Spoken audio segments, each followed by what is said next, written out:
Ce que je lui ai proposé, c'est de lui faire un café à emporter, comme on fait souvent. Donc il m'a regardé, il m'a dit « je vais te le jeter dans la gueule ». L'homme paye, puis met sa menace à exécution, avant de s'en prendre à la vaisselle derrière le comptoir. Il sera arrêté par les policiers à la sortie du bar. Une scène fréquente, affirme le patron. Il ne se passe pas une journée sans qu'on appelle les forces de l'ordre 5-6 fois dans la journée. Hein. Ça devient au quotidien et on travaille avec la peur au ventre et bon, c'est la mort de nos commerces que de moins en moins de personnes rentrent quand il y a des migrants devant. Pourquoi vous venez comme ça? J'ai appelé monsieur Amami plusieurs fois. Et alors? On n'était pas là pour vous recevoir. On n'accepte pas de vous recevoir. Bah, si vous ne m'acceptez pas, là j'ai le droit de filmer. Vous n'avez pas le droit de filmer. Je vous appelle. Vous n'avez pas le droit de filmer, je vous dis. Je vais la casser. Vous n'avez pas le droit de filmer. Si vous la cassez, vous allez avoir des problèmes avec la justice. C'est pas grave, on aura des problèmes. Mais je veux pas vous dégager. On s'en va, mais qu'est-ce que vous prenez pour qui là? Sous le choc, la caméra s'éteint. Le groupe d'hommes se jette sur nous et vole la caméra. L'attaque a été très violente. Jérôme, notre ingénieur du son, gît dans le fossé. Il est blessé. L'un des agresseurs lui a asséné un coup de pied en plein visage. Pas mal dans le dos. En fait, ils l'ont joué tout dans le fossé. Ici, c'est d'accord. Mais est-ce que vous avez mal dans le dos? Vous avez là, bougez vos jambes là. Jérôme souffre de multiples fractures au visage. Les pompiers l'évacuent vers les urgences de l'hôpital de Melun.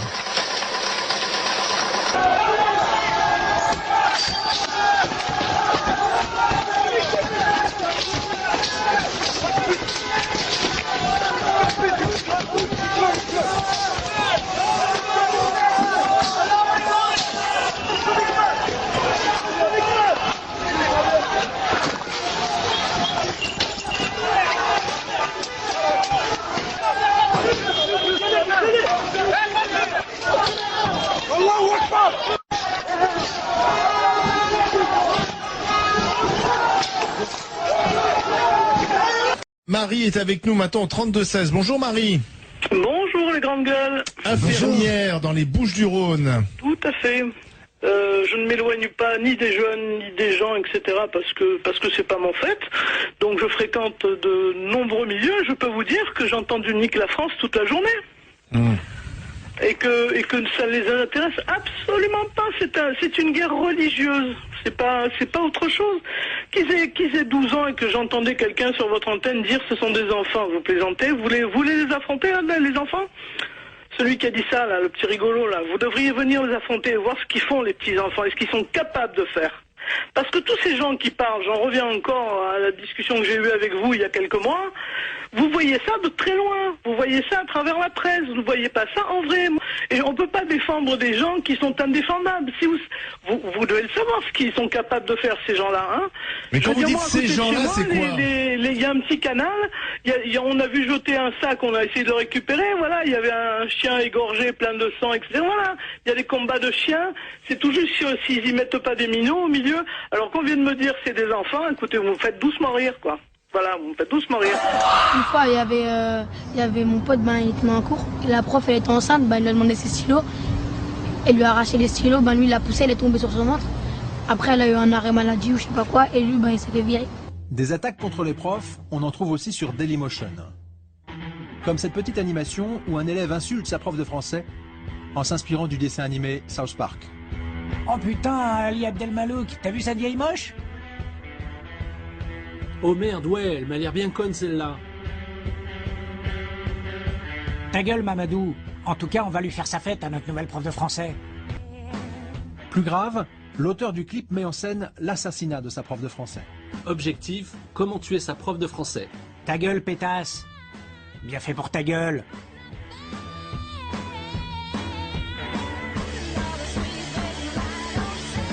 Après toutes ces tortures, la prof va finir aspergée d'essence et brûlée vive.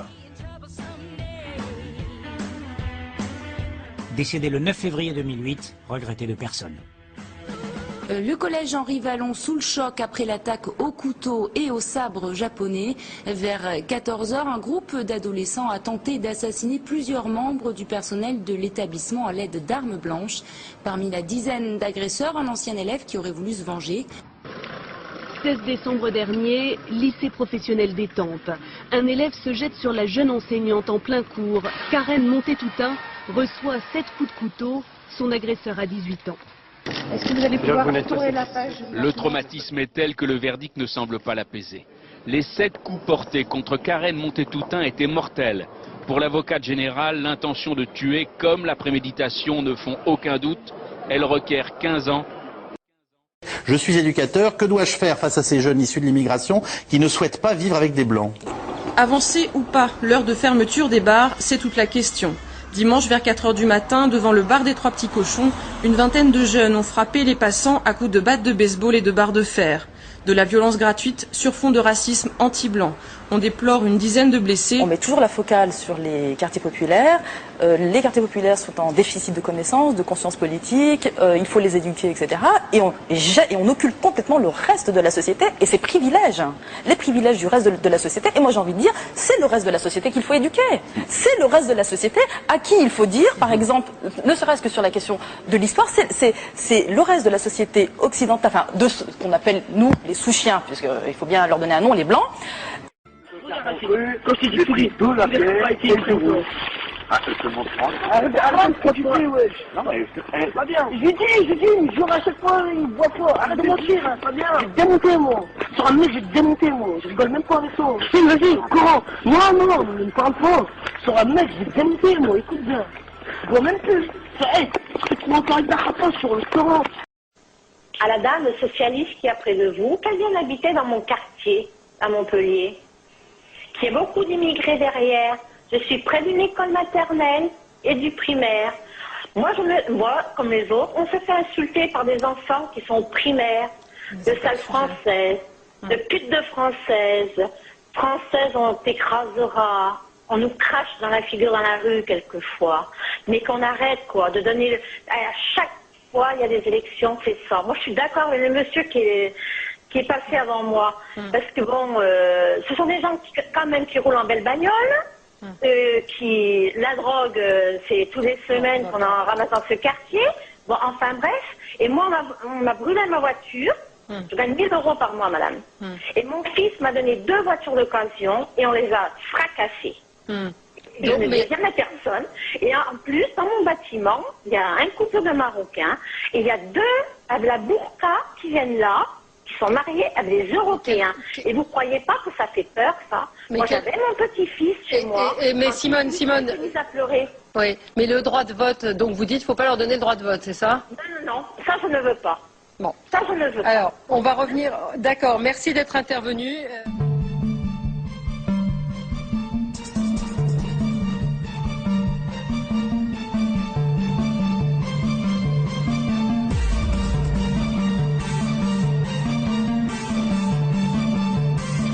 Les habitants de Saint-Mitre-les-Remparts n'ont pas de mots assez durs pour condamner cette bêtise humaine. Dans la nuit de vendredi à samedi, de nombreux murs de la commune ont été salis par des tags anti-français et pro-islamistes. 5 jours après les faits, certains portent encore les stigmates de cette agression visuelle.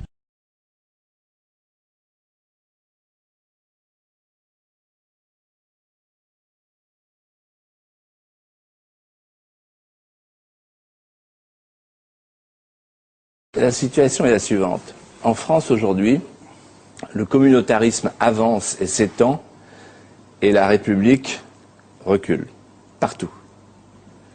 Elle recule dans l'espace public, 30 000 familles polygames, dernier chiffre, 70 000 mariages forcés. Elle recule dans les quartiers. Le préfet de la Seine-Saint-Denis vient d'adresser un message, un cri d'alarme au ministre de l'Intérieur en lui disant ceci: je n'ai plus le contrôle des quartiers, les quartiers sont sous le contrôle des barbus, c'est lui qui parle, je mets les guillemets. Elle recule dans les hôpitaux. Chaque semaine, on a un médecin qui est tabassé par un islamiste qui refuse que sa femme soit soignée par un homme, au nom du Coran, disent-ils. Elle recule, c'est plus grave encore, à l'école, puisque un rapport des inspecteurs généraux de l'éducation nationale explique qu'il y a maintenant des auteurs censurés à l'école, comme par exemple Victor Hugo, Chateaubriand, Camus, l'enseignement de la Shoah est maintenant très difficile, etc., etc. Alors moi, je voudrais dire à Monsieur Ramadan que j'ai sous les yeux 2 sondages, effectivement, qui sont très inquiétants. 51% des jeunes musulmans se décrivent d'abord comme musulmans, plutôt que comme français. C'est un sondage. Mais dans le même 70% et 70% des jeunes musulmans refuseraient de se mobiliser pour la France s'il fallait la défendre.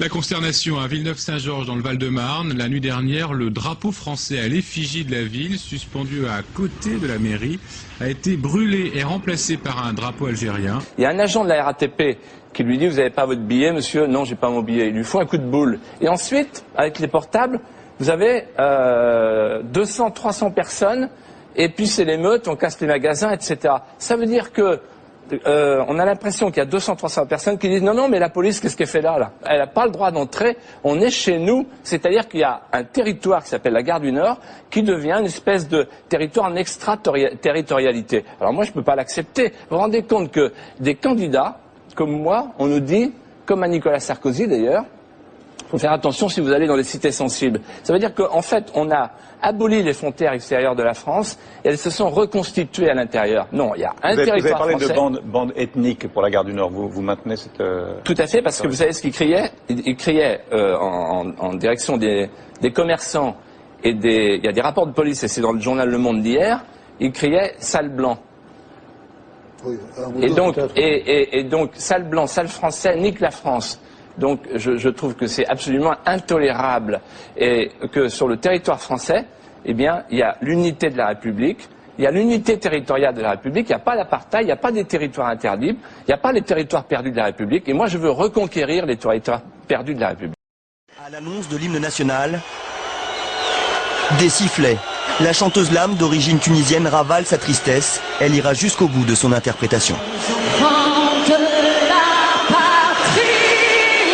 Ce sont des jeunes gens des banlieues dont les parents sont algériens, tunisiens, enfin maghrébins, qui viennent là et qui sifflent l'hymne national français pour manifester, selon moi, qu'ils détestent cet hymne, ce pays, et qu'ils ne veulent pas se sentir français. Non mais je sais pas. C'est ce que je pense. Pour vous, c'est un rejet. Je pense que c'est un rejet de l'identité française. Exactement. Et c'est ce que vous appelez parfois le roman français. Ce n'est pas la première fois. Il y a 7 ans, contre l'Algérie, l'hymne avait subi le même sort. L'année suivante, en Coupe de France, outré par les sifflets, Jacques Chirac avait quitté les tribunes.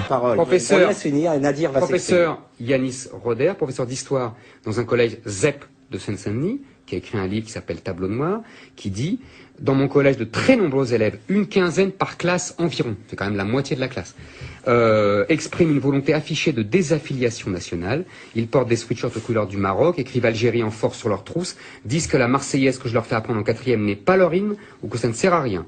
Pour eux, être français, c'est être un bouffon, un bolos, un jambon-beurre. Leur patrie, c'est juste, la France, c'est juste pour des papiers, ils ne se sentent pas français. »